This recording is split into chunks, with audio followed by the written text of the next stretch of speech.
Hello everybody, and as you might notice, this is not a radio, it's a truck.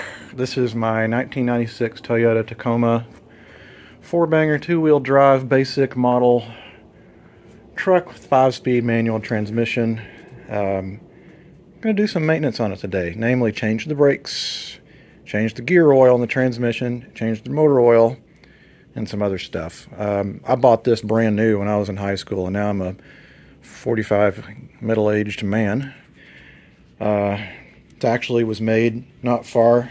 Actually, when I bought it in Tennessee, I had no idea I'd wound up moving to within 30 miles of where it was manufactured. It was made at the National United Manufacturing Plant, NUMMI, in Fremont, California. And interestingly enough, if you own a Tesla or are interested, the facility that made this truck also is the same facility that now makes Teslas, and a lot of the people that worked at the Toyota part of the plant are now sticking Teslas together. And I remember when I first moved here over 20 years ago, you'd still see finished trucks going down the freeway, loaded up, ready to be shipped out. Anyway, last week one of my calipers froze up on me. It was this one. And when I took the caliper off, the brake pads were just about worn completely out. So this truck goes through brake pads every 50,000 miles. So I went and to the store and bought pads,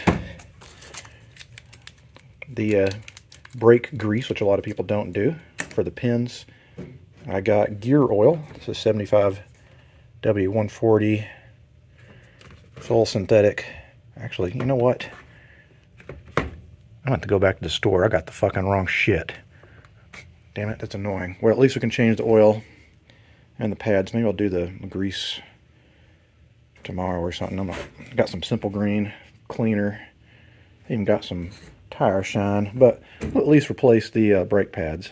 So how we do that is we're gonna have to jack this up under the frame, which is here, and then I'm gonna take the well, loosen the lug nuts a little bit, then jack it up a little bit more, then we'll take the wheel off. Alright, so I got the wheel off, and conveniently I'm going to start with the side that I replaced the caliper with. I don't even have to use brake cleaner on it because it's still nice and squeaky clean. Can't say so for the other side, but it's been a few years since I've done it. But what I believe you do is you need to remove this bottom bolt here and pull that out, and then this whole thing should flip up. And here are our new pads. Got a lot of meat on these guys. The other ones are just about wore out. And here's something that's kind of important that a lot of people don't do, is when you put the new brakes in, you see how they have these metal plates here? Well, you put a little goo between that and the pad, then your brakes won't squeal. Because a lot of, you know, newer brakes are a metal composite. Back in the good old days when they didn't care so much about your health, there was a lot of asbestos in these things. So they didn't make as much noise. So these are the pins, and they have a little rubber boot on them. It's important those boots are in good shape, because if you get water in there, that can rust the pins up and then your pads won't ride. That's why you also use brake grease. It's real important you use specific brake grease. It's waterproof, it's heat proof, and that prevents corrosion from getting into the parts that are important that move around. The other thing we'll have to do is when we install the new pads, I'm going to open the brake reservoir, and I'm going to get my, what am I calling it? I need to get my turkey baster here and remove some fluid, because when I press the brake caliper piston back in, it's going to percolate fluid, and it might overflow. So I'm going to go ahead and remove some fluid, and then we'll, of course, when we put the new pads in, we'll have to adjust the fluid when the new pads set in. All right, well, let me demonstrate why it's important to remove fluid out of your brake reservoir before you do the next step. You see it's already filled up again? That's the stuff I removed, and as I did remember correctly, if you just remove the bottom pin, this whole thing swings up, and what I'm using is this C-clamp. Sorry for giving you the finger. The C-clamp to squeeze in that piston. I need to squeeze it in all the way. And the reason is because you see how much little of that pad is left, the old pad, compared to that. So the piston was squeezing in to compensate for that loss of pad. So now we need to do the opposite, which is squeeze the piston all the way in so that the pads will fit. I'm about to hurry up too, because my wife came out here and said, what do you want to do with your friends? We're going to go to the beer garden later, so you need to get your brakes done. So this might be a rapid episode. There, cake. I got the new pads in, and wheel bearings are good and tight. I think this wheel's in good shape. I don't see any warping of the rotor. Good thing about these trucks, they're as easy as apple pie to work on. The other thing I'm going to do is I'm going to grease the ball joint here. This is the all-important ball joint in the front. And if those go bad, your wheel will fall off. I just replaced those about 3 years ago. I also replaced my exhaust with some headers. And you can see how OCD I am. I like cleaning the underside of my truck. I'm probably the only person on the planet that does stupid crap like that. But we got one side done, so I'm going to put the wheel back on. Actually, perfect opportunity to really clean the shit out of the wheel. It's easier than it being on the truck. Maybe I won't. Like I said, I got to hurry, get this stuff done. Alright, we're on the other side, and there's a whole different ball of wax. It's an old caliper. I can tell it's actually sticking a little bit. This is not as easy to turn. And what you want to do before you start taking things apart is just clean everything with brake cleaner. That's why you want to put a pan underneath it so you catch all of that stuff.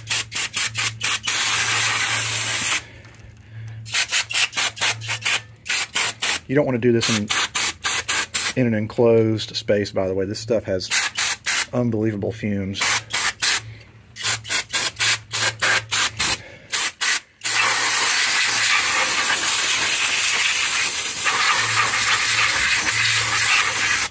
Alright, I'm going to let that drain and dry, which it will dry very quickly. Perfect opportunity to clean my hands up a little bit.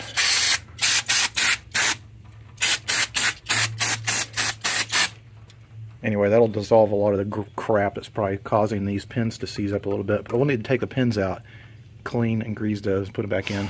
I had a heck of a time getting that pin out of there, but you see, it's actually not all that bad. Why is it not filming right?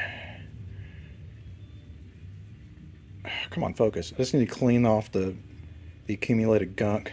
Probably clean it with a little steel wool and put some of the new grease on it. I'll pull the other one out too. I just had to beat that thing off of there. It was really stuck. Here's another thing I recommend. When you have an old caliper like this lighting's horrible, by the way. I put a little WD-40 around the piston so it'll slide back in the boot and won't cause any damage. Alright, well, we got the second set of pads on, and these pins are now moving back and forth more smoothly. It's not sticking anymore, and no warpage of that either. That's good. And once again, this got filled up when I pressed the caliper in. This is a perfect opportunity to just go ahead and use the old turkey baster to remove all of that fluid and fill it up with new. Then you're effectively mostly changing out your brake fluid at the same time. Now you see that? It probably doesn't look that dirty, you know, when it's in the truck. That's old brake fluid. That was sitting there rotting away, and the problem with the brake fluid is it has a tendency to collect moisture. So I'm going to fill that reservoir up with new brake fluid and try to get the rest of it out of there.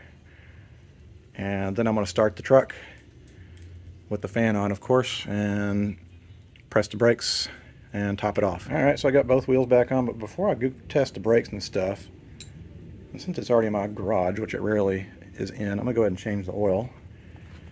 An oil pan here, and I'm pretty old-fashioned. I change oil about every 3,000 miles. I don't care what brand. I usually get whatever's on sale. I find 10W40 works for just about everything. And recently, I've been using 15W40 for diesel engines. They were out of it. I would have gotten it. It's a lot cheaper. And there's a show I watch on YouTube called Vice Grip Garage. He uses 15W40 diesel oil in all his vehicles. I've used it for about a year in this truck, and it doesn't seem to matter. Again, the truck's got 300,000 miles on it, so there's probably a bit of tolerances in that engine, so it doesn't matter. Some of these new cars call for 0W20 or some crazy business like that, so you shouldn't use that for sure in a car that calls for that kind of oil. But my truck, I don't care. I just put whatever in it. Alright, well now it's time to dump all that oil in there. Believe it or not, that little engine holds 5 quarts of oil.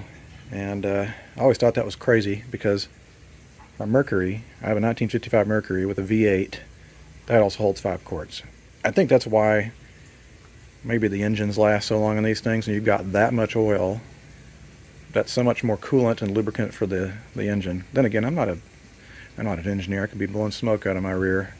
So we'll fill that up, give it a start, and adjust the brake fluid because it's probably going to suck a bunch down to once the calipers adjust themselves to the new pads. Alright, we got the oil going, the fan going.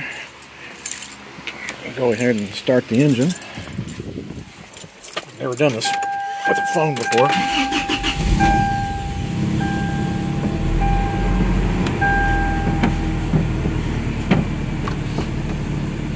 Yeah.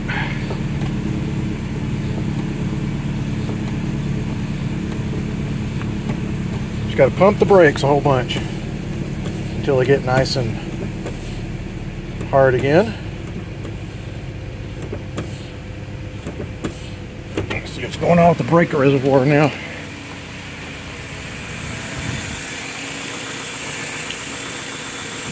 Ah, perfect. It's at the max line. I guess I guesstimated the right way. So now I'm going to take it out on the road and see if the brakes work. And luckily I live in a real quiet street, so if it doesn't stop, I'm not going to hit anything.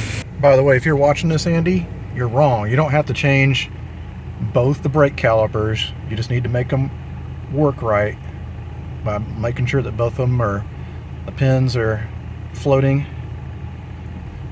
Anyway, he owns a Nissan, so what does he know? Anyway, let's just go ahead and give it a little test out of the driveway. What you want to do is moderate your braking. Right, so what you want to do is just kind of like speed up and just kind of like lean on the brakes gently. What we're going to do is reseat the pads. Luckily I got a bunch of errands I need to do around town. Around town driving is what you want. Seems like the pads are really seating themselves in, stopping real good. Whew. I think we're in good shape. Time to go home, put it in the parking lot, and maybe give it a bath. Alright, so she's all done and all squeaky clean. I'm actually going out on the town this evening, so this will be the going to town vehicle, as they say. Anyway, this had nothing to do with radios, so please don't be mad. I promise I won't do this again. But in case someone's out there and wants to know how to change the brake pads on 96 Toyota Tacoma 2.4 liter 2RZ FE, that's how you do it. See you next time.